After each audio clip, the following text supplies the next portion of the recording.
This is an excerpt from a recent PowerUp webinar providing an in-depth tour of ffWorks. Hi, my name is Larry Jordan. In this excerpt, I'll present an overview of the basic operation of this software. As you look at the interface, there are four main sections. This is the batch list. This is where we have the clips that we're compressing displayed. If you install ffWorks without installing ffMPEG, then this becomes a utility which is useful to technically analyze the contents of your clips, and as such provides a wealth of information that we can't easily get any other way. But the real power is when you combine the two applications of ffWorks in the front end and ffMPEG in the back end. And the reason we need ffWorks is that ffMPEG, powerful though it is, has no user interface. It's designed to be operated from the terminal, which for most of us makes it totally unreachable. In addition to the batch list, and there can be multiple clips here. Today I'm going to be working just with one or two, but you could have dozens, and each clip can have its own compression settings. There's the control bar across the top.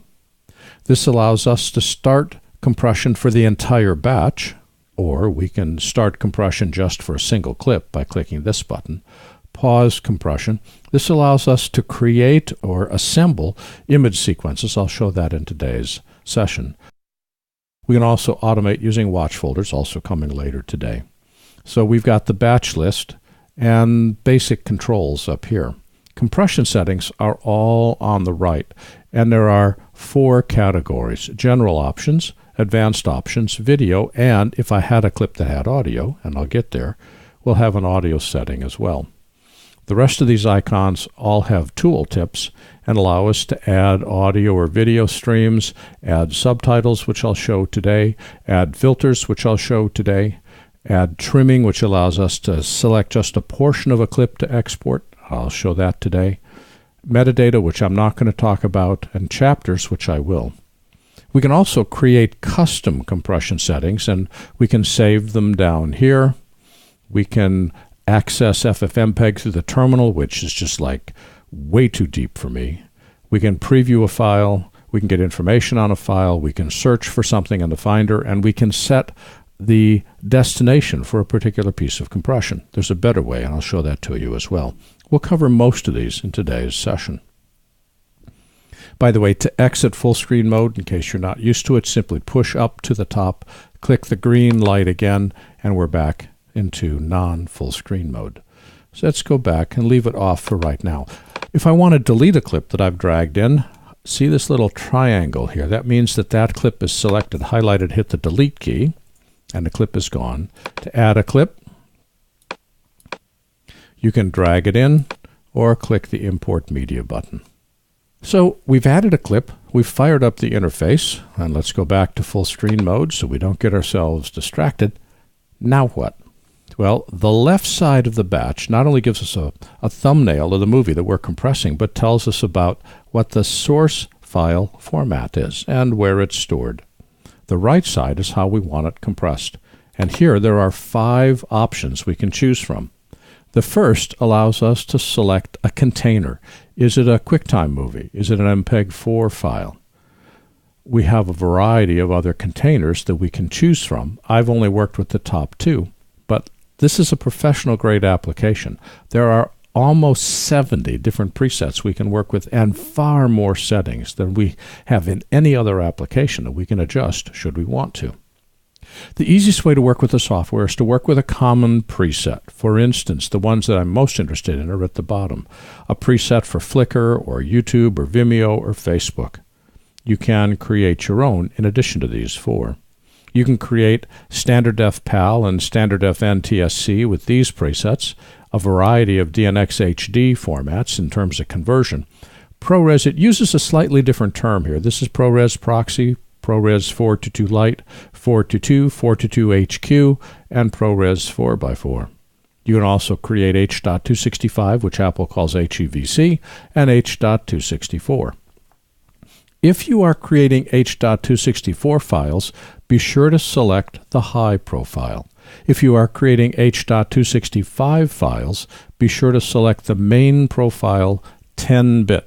Those would be just suggestions if you're picking a common preset. You can also compress for devices. We've got Apple TV, an iPhone, and iPad, among others here. We can also create audio-only files to extract the audio from a file and save it as a WAV or save it as MP3. Waves, by the way, are the highest quality. They're uncompressed, and anything can play a wave. If you're trying to extract highest quality audio, work with a wave. We can also create our own presets, and these are 5 presets that I've created, and we'll be walking through that process a little bit later. But let's get right to the heart of it. Let's create a piece of video. We're going to select the YouTube setting, not because YouTube is particularly great, just because it's easy for me to remember. And I'm working with very, very short videos. This is only 5 seconds long, because I don't want to have us waste time waiting for compression to occur. It's the process of setting up the compression more than the compression itself that I care about. If I have multiple clips, click this right pointing arrow. That starts the batch. If you have a single clip, click Start.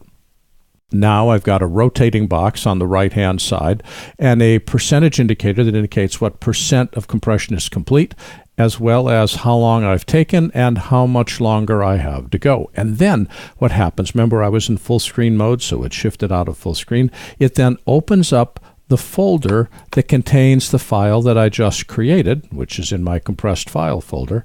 Double click it, and now I'm looking at our compressed file. There is our pouring steel. All right, so that's the easiest way to use the application. Drag in or import your media. Remember, Command-I does not work. Assign a target compression setting from one of these common settings, and there's lots to choose from. Click the Start button, and you're off compressing. This has been an excerpt of a recent PowerUp webinar taking an in-depth tour of ffWorks. For the complete version of this online training, please visit our store at larryjordan.com/store and look for Webinar 258. By the way, when you need to stretch your training dollars, membership in our video training library saves you money and time. You can access all of our videos for a low monthly price of only $19.99. That's more than 1,900 movies, hundreds of hours on a wide variety of subjects. Plus, premium members can download practice media and projects. Our training covers Apple and Adobe software. We update it multiple times each month. And for more information, visit larryjordan.com/membership. And thanks